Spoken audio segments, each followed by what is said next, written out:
Cindy Landon, the widow of beloved Little House on the Prairie star Michael Landon, has finally broken her silence, revealing the painful truth behind their seemingly picture-perfect marriage.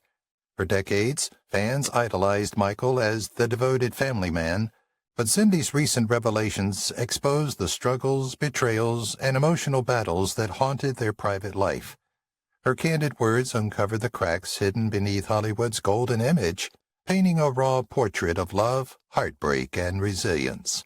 This shocking confession reshapes how we remember Michael Landon, not just as a legend on screen, but as a flawed man behind closed doors. Michael Landon's final words on his deathbed left everyone speechless.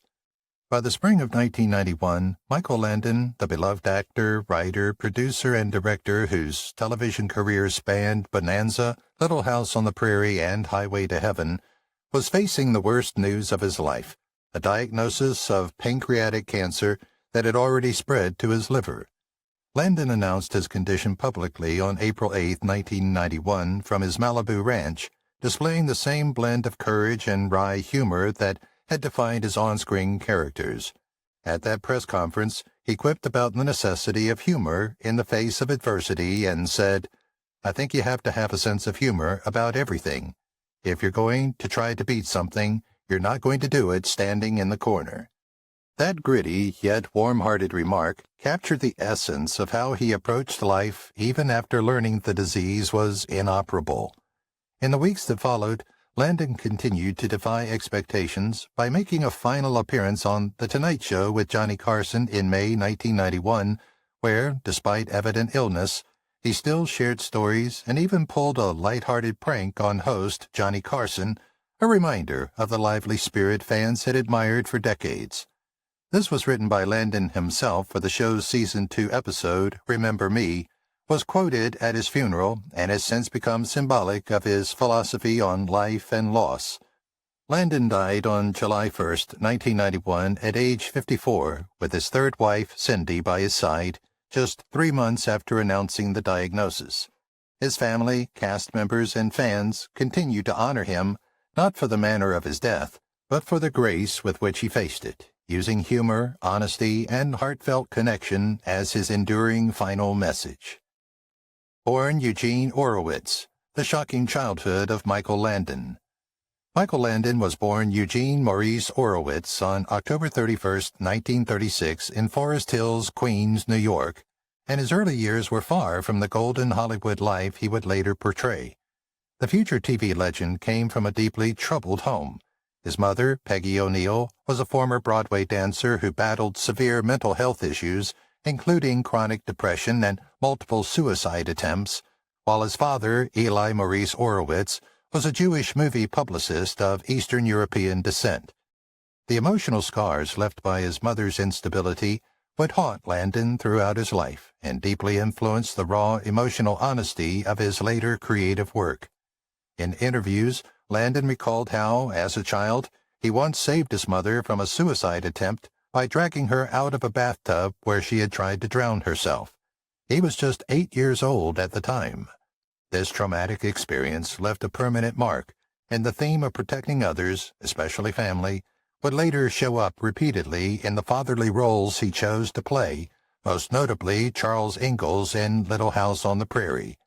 His upbringing wasn't just emotionally tumultuous, it was socially isolating too. Landon often felt like an outsider because of his mixed religious background, Jewish on his father's side and Catholic on his mother's. His original last name, Orowitz, made him a target for bullying in school, which led him to feel shame about his identity, one of the reasons he changed his name to Michael Landon in the 1950s after spotting the name in a Los Angeles phone book. Why Michael Landon was a track star before he was a star on TV. Long before Bonanza made him a household name, Michael Landon, then known as Eugene Orowitz, was breaking records, not cameras. In fact, Landon was one of the top high school javelin throwers in the United States during the early 1950s. While attending Collinswood High School in New Jersey, he hurled a javelin an astonishing 193 feet 4 inches, setting a national high school record at the time. This wasn't a fluke. He was training seriously and eyeing a potential Olympic future. His athletic prowess earned him a scholarship to the University of Southern California, USC, where he planned to pursue a degree while competing in track and field. But fate had other plans. During a training session at USC, Landon suffered a torn shoulder ligament, abruptly ending his javelin dreams. This devastating injury was a turning point, but it would ultimately push him toward the entertainment industry. According to interviews and biographies, Landon was emotionally crushed by the end of his athletic career. To earn money and fill the void, he began working odd jobs, including as a gas station attendant. That's where he met a talent agent who encouraged him to pursue acting. He enrolled in drama classes at Warner Brothers Studio, changed his name to Michael Landon after finding the name in a phone book, and began auditioning. His breakout came in the 1957 cult horror film, I Was a Teenage Werewolf. How a failed audition led Michael Landon to teenage werewolf fame. Michael Landon's path to fame was anything but traditional, and ironically, it was a failed audition that launched him into Hollywood's spotlight. After struggling with bit parts and stage fright, Landon was still a relative unknown in the late 1950s when he auditioned for a supporting role in an upcoming B movie. He didn't land that part, but someone on the casting team saw a spark and decided he'd be perfect for another project, I Was a Teenage Werewolf. Released in 1957, this cult horror film was produced by American International Pictures, a studio known for its low-budget teen flicks. Landon, still fresh to Hollywood and hungry for any break, was cast in the lead role of Tony Rivers, a troubled high schooler turned monster. Notably, the role was a huge leap. He went from auditioning for minor roles to carrying an entire feature film, and he pulled it off. Despite its modest budget of just $150,000, the film grossed over $2 million at the box office, making it one of AIP's biggest hits of the era. Landon's performance drew unexpected attention from both fans and industry insiders. He had done some of his own stunts and leaned into the emotional turmoil of the character, adding depth to what could have been a forgettable teen horror lead. According to multiple interviews, including a detailed profile in People magazine, this breakout role is what earned him his next big audition, Bonanza. The truth about Landon's breakout in Bonanza and why he nearly quit. Michael Landon's rise to stardom on Bonanza wasn't as inevitable as it looks in hindsight. In fact, he came very close to walking away from acting altogether before his big break. By the mid-1950s, Landon, then still finding his footing after his first film role in I Was a Teenage Werewolf, had been taking small parts and struggling to get meaningful work. Scripts were sparse, and the industry's typecasting meant his boyish good looks often landed him bit roles, not the leading parts he aspired to. Still in his early 20s, he was seriously questioning whether Hollywood was going to be his home at all. In 1959, as Bonanza was being developed by NBC, a western set on the vast Ponderosa Ranch and centering on the Cartwright family, Landon auditioned for a supporting part. During his screen test, producers were struck by his energy and screen presence, but more than that, they saw in him a vulnerability and charm that made him perfect for the role of Little Joe Cartwright, the youngest son. It was a risky casting choice. Little Joe was the only Cartwright portrayed, not as a futuristic gunslinger or hardened cowboy, but as warm-hearted, impulsive, and emotionally open, traits that could have been dismissed as soft in a genre dominated by rugged stoicism. Landon's breakout role might never have happened if showrunner David Dordert hadn't taken that gamble. But what's less commonly remembered is how close Landon came to quitting before that moment. In interviews later in life, co-stars and biographers noted that Landon had grown discouraged by the cyclical rejection and even considered leaving acting for behind-the-scenes work or returning to academics. That hesitation faded only when Bonanza's producers offered him Little Joe, a part written with such emotional range that it practically invited Landon to pour his personal struggles into the performance. Michael Landon became America's brother as Little Joe Cartwright. Michael Landon's portrayal of Little Joe Cartwright on Bonanza wasn't just a career-defining role. It transformed him into a national icon, the kind of character American families felt was practically kin. Premiering in 1959, Bonanza broke new ground as NBC's first Western in color, and Landon's character, the youngest Cartwright's son, brought a new emotional dimension to a genre typically dominated by grizzled, stoic cowboys. Landon infused Little Joe with youthful intensity, charm, and a temper that always came from the heart, traits that resonated especially with younger viewers.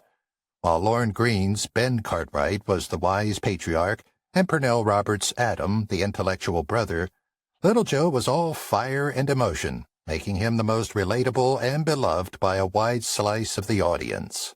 Fan mail poured in. Landon once recalled in a 1974 interview that he received more letters than any other cast member during the show's early years.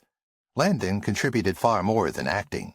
By the late 1960s, he began writing and directing episodes of Bonanza, displaying a hands-on, creative approach that was rare for an actor at the time.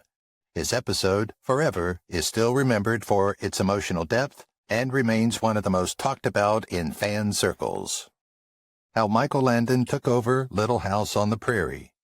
When Little House on the Prairie premiered in 1974, it was quickly embraced as wholesome family television based on Laura Ingalls Wilder's beloved books. What most fans don't realize is that Michael Landon didn't just star in the series. He fundamentally reshaped it, turning a modest period drama into one of the most enduring shows of 1970s and 80s television. Landon was cast as Charles Ingalls, the rugged, hard-working father whose moral center rooted the show's emotional core. But early on, network executives and producers noticed that Landon's gifts went far beyond acting. He had spent years on Bonanza not only playing Little Joe, but increasingly writing and directing episodes, experience that gave him rare creative authority. After the first few seasons of Little House, Landon began pushing for greater control, arguing that the show's strength lay in its storytelling and emotional themes rather than just its historical setting. He lobbied the network to let him take on behind-the-camera roles, convincing producers that his intimate understanding of the characters would translate into tighter, more resonant episodes. By season 3, he was writing and directing regularly, a significant achievement at a time when lead actors rarely held such creative power. Inside Landon's power move, from star to director on Little House. Michael Landon's evolution on Little House on the Prairie wasn't a gradual cameo to director arc like some actors experience. It was a strategic takeover born from artistic conviction and hard-earned behind-the-camera savvy. By the time Little House reached its third season in the late 1970s, Landon had already established himself as more than just a leading man. He was a creative force with a clear vision, one shaped by years of writing and directing episodes of Bonanza. That background gave him an unusually sophisticated grasp of storytelling mechanics for a television star of the era, and he wasn't shy about using it. When Little House debuted in 1974, the concept was rooted in Laura Ingalls Wilder's gentle pioneer tales, and initially the series leaned heavily on period charm and family warmth. But Landon recognized something deeper. The show could inhabit emotional spaces that few family dramas dared to touch on network television. To do that, he needed to control the narrative's pacing, tone, and thematic texture, a level of input that required directorial authority, not just performance. His first shot at it came in season 3, when he began co-directing episodes, a leap that surprised some industry insiders, but made perfect sense to those who knew his Bonanza credits. Landon's push to direct wasn't ego-driven, it was story-driven. He wanted the Ingalls world to feel lived in and authentic, not sanitized. He insisted on intimate camera work during family scenes and wasn't afraid to let silence breathe where others might cut to music. Episodes he directed, such as 100-Mile Walk to the House, are still studied for how they balance historical context with raw human emotion. These weren't just frontier vignettes. They were character studies about grief, resilience, and faith under duress. The episode that made Michael Landon cry for real. Television history is filled with emotional moments, but very few hit as close to the bone as Remember Me, a Little House on the Prairie episode that didn't just move audiences, it moved emotions. This wasn't melodrama for ratings. It was storytelling so deeply rooted in human experience that even the show's creator, star, and occasional director couldn't keep it together. Aired in 1975 during Little House Season 2, Remember Me confronts a child's grief in a way that was almost unheard of on network TV at the time. The plot centers on Julius Anderson's children, who lose their father in a tragic accident. The show doesn't sugarcoat his grief. Instead, it follows Gabe as he struggles with disbelief, anger, and heartbreak, emotions that feel raw and shockingly real, especially for a family audience. Viewers who remember the episode still talk about how unfiltered the sorrow feels, not just as a plot point, but as a mirror for real loss. What made this so personal for Landon was not just the writing, but how closely it reflected his own experiences. Landon grew up in a household with deep emotional scars. His mother suffered from severe depression and made multiple suicide attempts. As a child, Landon was once confronted with her in the midst of such an attempt, a memory he later described as one of the most harrowing of his life. Although Landon rarely spoke publicly about that part of his past, colleagues later noted that the Remember Me script hit a nerve, bringing buried emotion to the surface. Why Landon rebuilt Little House sets after a fire just to finish filming. At the end of Little House on the Prairie, fans expected a gentle farewell. What they got was TNT and real explosions, and there's a very specific, fact-checked reason behind it that has nothing to do with accidental fire damage or Hollywood theatrics. When Little House wrapped its original run in 1983, Michael Landon didn't just finish filming and walk away. He actively wrote the destruction of the sets into the finale, a dramatic choice grounded in both contractual reality and creative intention. The real setting for Walnut Grove, the fictional Minnesota town, was built on Big Sky Ranch in Simi Valley, California, on land leased from Getty Oil and a development company. The lease stipulated that when the production ended, the land had to be returned to its original undeveloped condition. Rather than quietly dismantle and cart everything off, Landon chose to integrate that demolition into the story itself. In the made-for-TV movie, Little House, The Last Farewell, the townspeople decide to destroy their own buildings to prevent a greedy developer from taking over their homes. And the explosions and teardown you see on screen were real, not just special effects. For Landon, it wasn't only about meeting a legal requirement, it was about emotional closure. Cast members, including Melissa Gilbert, who played Laura Ingalls, later recalled how gut-wrenching it was to watch the place where they had spent years of their lives literally go up in smoke. Gilbert described the experience as the longest funeral I'd ever attended, underscoring how deeply the demolition affected the cast and crew. Far from a casual production decision, it was a symbolic goodbye to a world that had become like family. Michael Landon's hidden message in every Little House episode.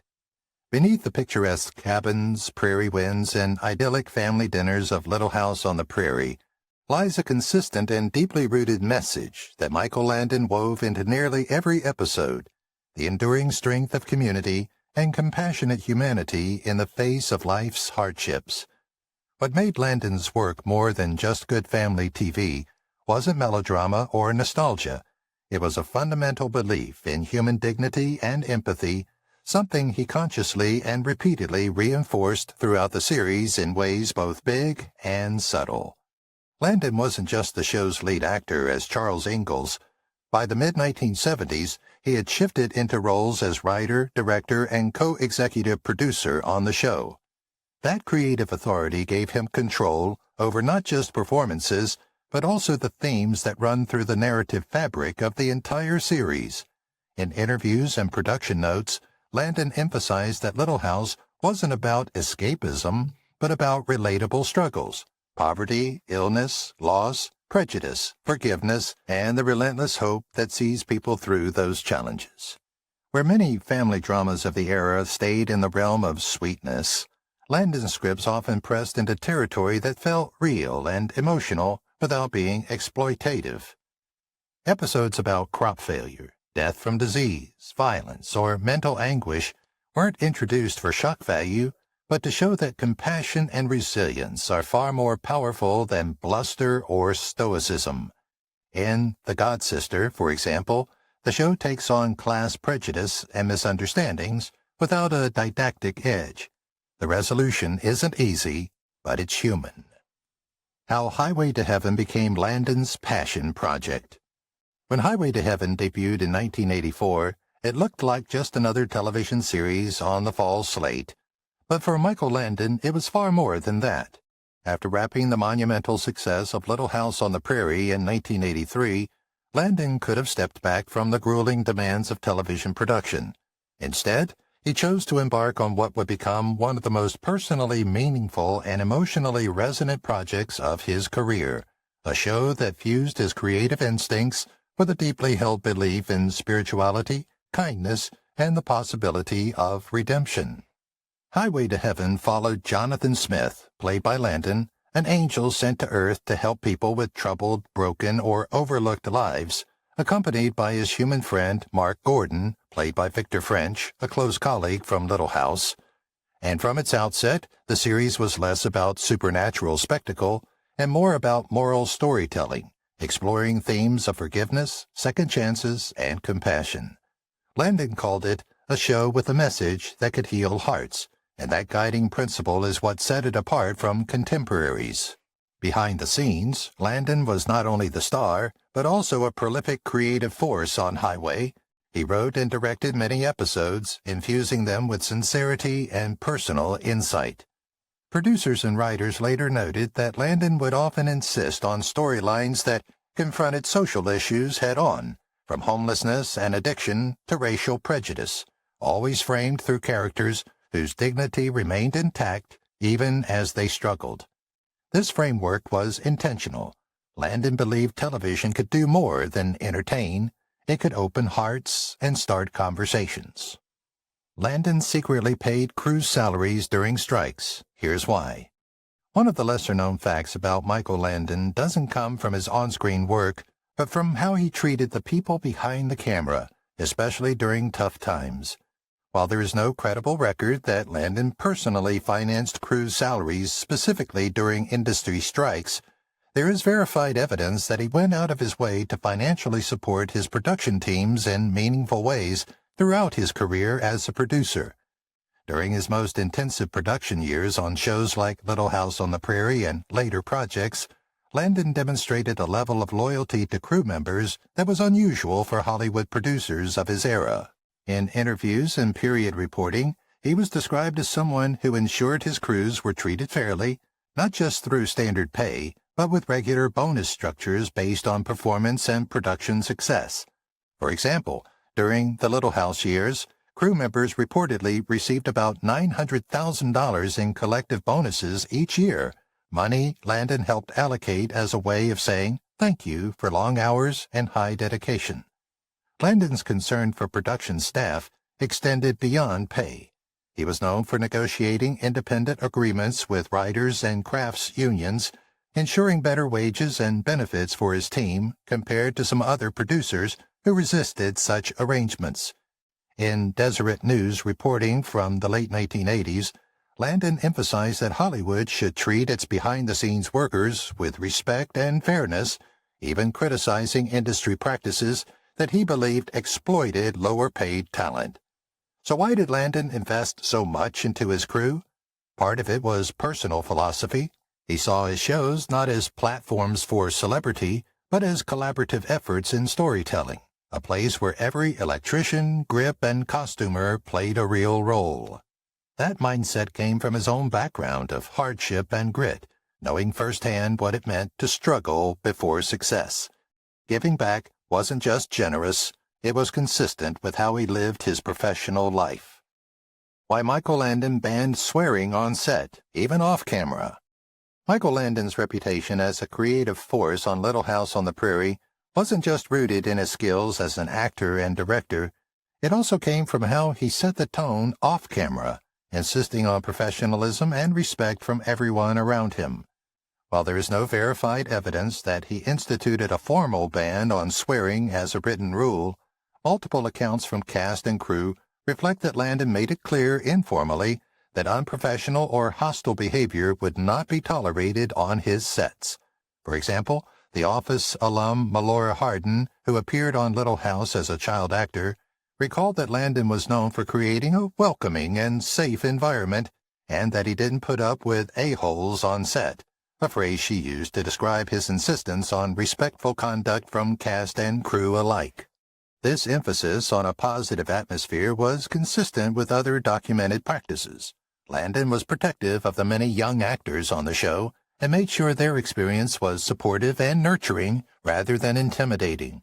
Hardin noted that the school on set was fun, collaborative, and not a place for harshness, and that Landon's leadership helped make the environment feel safe and comfortable for child performers. At the same time, more candid accounts from co-stars like Karen Grassel, who played Caroline Ingalls, have described a more complicated side to Landon's behavior toward adult cast members, including crude or insensitive remarks in certain situations, as recalled in her 2021 memoir. These details indicate that while Landon actively discouraged toxic behavior on set overall, his own personality and interpersonal dynamics could sometimes be flawed, a nuance that makes the history more human than a simple no-swearing rule. Michael Landon's widow finally reveals the awful truth about their marriage. Michael Landon's marriage to Cindy Clerico Landon, his third wife, began amid controversy, but evolved into a resilient partnership tested by fame and tragedy. They met on the Little House on the Prairie set in the late 1970s, where Cindy worked as a stand-in and makeup artist. Their romance started while Landon was still married to Lynn Noe, ending that 19-year union in 1982 amid tabloid headlines that clashed with his family man image as Charles Ingalls. Landon and Cindy wed on December 12, 1983, shortly after the birth of their first child, and she became a steady presence through his career peak on Highway to Heaven, 1984 to 1989. Cindy provided stability amid Landon's grueling schedules. Writing, directing, producing, and starring often meant 18-hour days. Family accounts describe her as supportive during professional highs, including the couple's two more children, Jennifer and Sean, born in 1984 and 1987. Tensions stemming from his drive occasionally surfaced at home, as co-stars like Karen Grassel noted that his perfectionistic intensity sometimes spilled over, though Cindy rarely spoke about this publicly. Landon's pancreatic cancer diagnosis in April 1991 shattered their lives. The aggressive disease progressed rapidly over 3 months. He passed away on July 1st at age 54. Cindy stood by him unwaveringly, later sharing in Pancreatic Cancer Action Network (PanCan) interviews that he remained selfless, always prioritizing his family over his own pain. He was concerned about us even at the end, she reflected, emphasizing their deep bond forged through adversity. Since 1991, Cindy has spoken sparingly, but always positively, advocating for cancer research through PanCan and preserving his legacy via the Michael Landon Cancer Council. Their story wasn't scandal-free, but it was deeply human, a tale of love enduring stress, loss, and the weight of public scrutiny, anchored by loyalty. No dramatic confessions of strife emerge from verified sources, just quiet grace amid Hollywood's glare. The tabloid scandal that almost ruined his family man image. Behind Michael Landon's wholesome TV persona as Charles Ingalls on Little House on the Prairie was a very real chapter of personal controversy that rattled fans and complicated his public reputation. For years, Landon cultivated an image as America's TV dad, known for portraying caring father figures and moral strength. But in the late 1970s and early 1980s, a very public affair threatened to undermine that carefully crafted image when it spilled into the tabloids and behind-the-scenes gossip circles. At the heart of the scandal was Landon's affair with Cindy Clerico, a makeup artist and stand-in on the Little House set, who was 18 years old when they grew close. According to cast member accounts and reporting, Landon's behavior shifted noticeably as the relationship developed. He was reported to talk openly about his revived libido and make comments about Clerico that made some castmates uncomfortable once they pieced together what was happening. The ramifications were significant. Landon was married at the time to Lynn Noe, his second wife, and the affair ultimately contributed to their divorce. Clerico became pregnant, and Landon and Lynn separated before he later married Clerico in 1983. This shift in his personal life was difficult for colleagues and fans alike because it contrasted sharply with the family-friendly values he had been promoting through his work for more than a decade. From high school javelin thrower to Hollywood heartthrob, Landon's bizarre path. Michael Landon's rise from modest beginnings to television royalty wasn't a straight line. It was driven by twists, turns, and a blend of raw talent, grit, and unexpected opportunity that reads more like a screenplay than a biography. Born Eugene Maurice Orowitz in 1936 in Forest Hill, Queens, New York, he grew up far from the ranches and prairie fields he would later make famous on screen. Early on, his life was deeply shaped by family instability. His mother struggled with chronic depression, leading to traumatic events that left lasting emotional echoes in his later work. Landon's first claim to anything resembling public notice came not through acting, but through athletics. While at Collingswood High School in New Jersey in the early 1950s, he emerged as an elite javelin thrower, setting a national high school record that would stand for years, an achievement that demonstrated not just physical talent, but a drive that would serve him well in Hollywood's competitive landscape. That athletic promise led him to the University of Southern California on a track scholarship, but an injury, a torn shoulder ligament, abruptly ended his Olympic dreams. It was a crushing pivot, but one that ultimately steered him into acting. Out of work and reassessing his future, he took odd jobs, including pumping gas in California, where a chance encounter with a talent agent encouraged him to try acting classes. The rest of the story feels almost like serendipity. He found his way to Warner Brothers Studios, changed his name to Michael Landon after spotting it in a phone book, and began auditioning. Behind the divorce, what really ended Michael Landon's first marriage. Michael Landon's first marriage to Dodie Levy Frazier was never a scandalous headline, but rather a deeply human story of ambition, emotional distance, and the toll that rising stardom can take on personal relationships. They married in 1956 when Landon was a young actor just beginning to break into television. At that time, he was still using his birth name, Eugene Orowitz, and trying to find his footing in Hollywood while balancing the early responsibilities of family life. Together they had two children, Michael Jr., born 1959, and Leslie Ann, born 1961. In the late 1950s and early 1960s, Landon's career trajectory was shifting rapidly. What began as small bit parts gave way to bigger opportunities, and by 1959, he had landed the role of Little Joe Cartwright on Bonanza, a show that would make him a television star. That success brought with it relentless production schedules, high expectations, long hours on set, and a sudden transition from struggling actor to national figure. As his professional life accelerated, the demands on his time and emotional energy grew exponentially. Thanks for watching Past Paradise, where Hollywood legends come home. If you enjoyed today's look into the topic, Michael Landon's widow finally reveals the awful truth about their marriage. Don't forget to like, subscribe, and hit that bell.